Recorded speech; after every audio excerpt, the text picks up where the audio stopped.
आपके जीवन को आचरण की ओर आगे बढ़ाते चली जाती। इसलिए आहार दान है, छोटा सा है लेकिन उसका भी प्रभाव बहुत बड़ा पड़ गया। जैसे राम लक्ष्मण और सीता दंडक वन में आहार दे रहे हैं और एक जटायु पक्षी देखता है कि मैंने यहाँ पर 500 मुनिराजों को सम्राट के पर्याय में घानी में पेला है, नरक जाकर के आज मैं जटायु पक्षी बन गया हूँ दंडक वन में। और राम लक्ष्मण सीता पड़गा करके आहार देते हैं। वो चौके में घुसने की चेष्टा करता है, सीता बार बार छू छू करके बाहर कर देती है कि अगर ये अंदर घुस जाएगा तो महाराज का अंतराय हो जाएगा। उस समय वो जटायु पक्षी भी अनुमोदना करता है, काश मैं भी मनुष्य होता तो मेरा जीवन सफल हो जाता। और जो मुनिराज का पादोदक था, चरण प्रक्षालन करके बाहर रखा गया था, उस पादोदक को पाने के लिए उस गंधोदक में गिर पड़ता है। और जैसे ही गिरता है तो जितने भाग में वो जल लगा था वो स्वर्णमय हो जाता है और उसके जीवन का इतना सुधार आ जाता है कि सीता को सुरक्षा करने वाला सबसे पहला वो जटायु पक्षी ही कहलाता है। शास्त्रों के उदाहरण भी है, कोई कोरी कल्पना से आपको नहीं बताया जा रहा।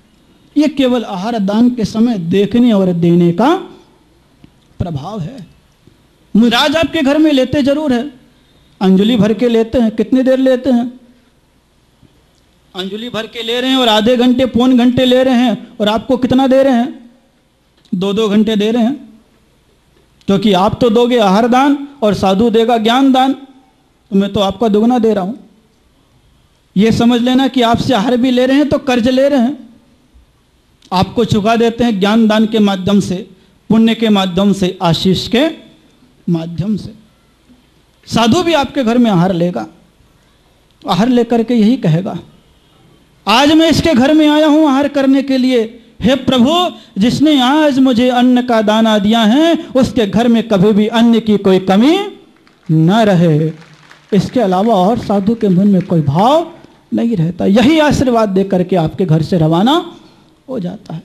इसलिए शास्त्रकारों ने कह दिया है कि जिस घर में मुनिराज के चरण नहीं पड़े हैं वो घर शमशान के समान है। साधु के चरण नहीं पड़े तो किसके समान है?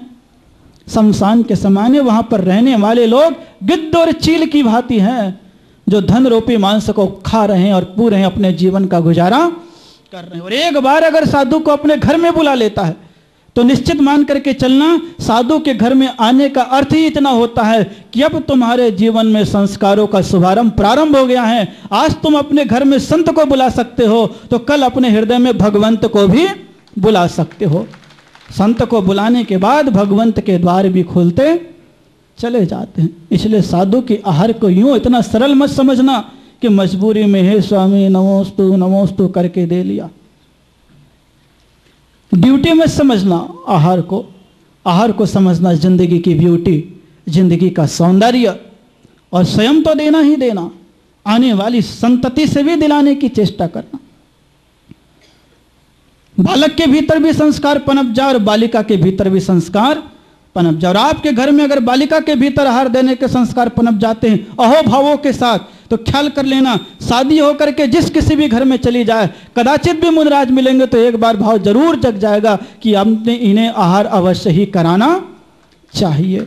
एक साथ 2 कुल को संभालने के लिए वो बेटी काम में आ जाती है। क्योंकि हम लोग तो देखते हैं, महसूस करते हैं, जब कभी किसी नगर में जाते हैं वहाँ बेटियां हैं, आहार दान देती है, चौका लगाती है, क्रियाएं करती है। तो जब विवाह होकर के दूसरे नगर में भी चली जाती है तो उसे पता लग जाता है कि महाराज आए हुए हैं, तो तुरंत आहार देने के लिए, चौका लगाने के लिए पूरे परिवार को प्रेरित करने लग जाती हैं और एक पूरे खानदान में नई धर्म की परंपरा की शुरुआत उस कन्या के माध्यम से हो जाती है। एक कन्या अगर धर्मात्मा होती है तब, क्योंकि 2 कुल में वर्तमान में अपने घर को संभालती हैं और कहीं जाती है तो दूसरे घर को भी संभाल लेती। इसलिए संस्कार डालने में कहीं पर भी कोई कंजूसी मत करना, अवसर होता है।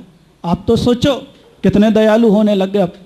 पहले आप लोगों के भीतर धर्म की भावना नहीं होती थी क्योंकि आपके भीतर उतनी क्षमता नहीं थी कि शूद्र जल का त्याग करें।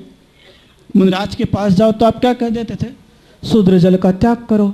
तो आप उनसे कपाते थे तो बीच में धर्म बिल्कुल मन से आपके कम हो गया था। श्रद्धा तो थी लेकिन दूरियां बना करके बैठ गए।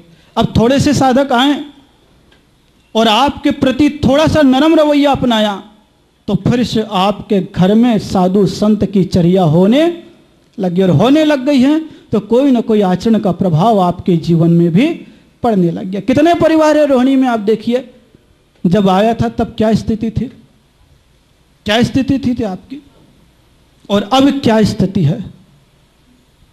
तब आपको यह कहना पड़ता था कि चौका कौन लगाएगा, साधु को ला रहे हैं तो भैया ये घर है, बस यही हमेशा करता आया है। 2 बार आप उसको श्रीफल चढ़ाते थे, हाँ तुम तैयार हो, हाँ हम तैयार हैं, तब आप किसी साधु को अपने नगर में ला पाते थे। और अब ऐसी स्थिति बन गई है कि आपके घर घर के दरवाजे खुल गए, हमारा नंबर पहले आना चाहिए। ये आपकी बढ़ती हुई भावनाओं का ही द्योतक होता है, और भावनाओं का द्योतक होता है तो आपके जीवन में धर्म का भी विस्तार होता चला जाता है। और जिस समय आहार दे देते तो आपका पुण्य इतना हो जाता है कि आप महानतम ऊंचाई का भी स्पर्श कर लेते हैं। एक जगह एक व्यक्ति मेरे पास आया और आने के उपरांत मुझसे कहता है, महाराज आप इतनी छोटी उम्र में घर छोड़ करके आ गए हैं। मैंने कहा हाँ महाराज, इतना बड़ा कार्यक्रम हो रहा है, आपके मम्मी पापा आएंगे? हमसे पूछ रहे, बड़ा भोला श्रावक होगा। मैंने कहा हाँ आएंगे। तो दूसरे जो लोग बैठे हुए थे उस उत्तर को सुन करके देखने लगे, यार महाराज बोल रहे हैं आएंगे, महाराज को तो कुछ बोलना नहीं चाहिए था। जो थोड़े 50 के ऊपर थे, पुराने जमाने के थे, जो एक्स्ट्रा दिमाग अपना बीच में लगा लेते हैं बिना सोचे समझे कि इसके पीछे रहस्य क्या है।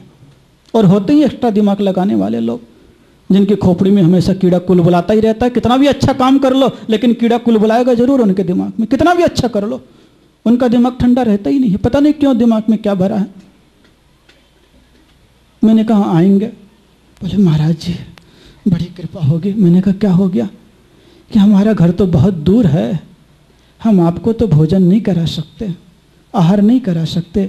अगर वो आ जाए तो एक बार उनके चरण ही हमारे घर में पड़ जाएंगे तो मेरा घर शुद्ध हो जाएगा। उसने बोला। मैंने कहा बहुत अच्छी बात है, बहुत अच्छी बात है। मैंने कहा आने वाले? मैंने कब आने वाले हैं? वो अभी आने वाले हैं। और उसको आश्चर्य हो गया, दूसरे को और जिज्ञासा हो गई कि महाराज तो यार पता नहीं किस दिमाग के हैं, बताए जा रहे हैं, दूसरे के माध्यम से बता दे तो बात अच्छा है। दूसरे लोग सोचने लगे, लेकिन वो और प्रसन्नता से भरने लगा कि कम से कम महाराज ने डांटा नहीं, फटकारा नहीं, भगाया नहीं। और वो झुक गया, महाराज जी जब भी आए तो मुझे जरूर बता देना ताकि मैं अपने घर ले जा सकूं। मैंने कहा हाँ आने वाले हैं, बस अभी थोड़ी देर में आ जाएंगे। और जिज्ञासा जाएगी, महाराज मैं रुक जाऊं उनके लिए? मैंने कहा बिल्कुल रुक जा तू। और आश्चर्य दूसरे के मन में, लेकिन उसके भीतर और जिज्ञासा पैदा हो गई।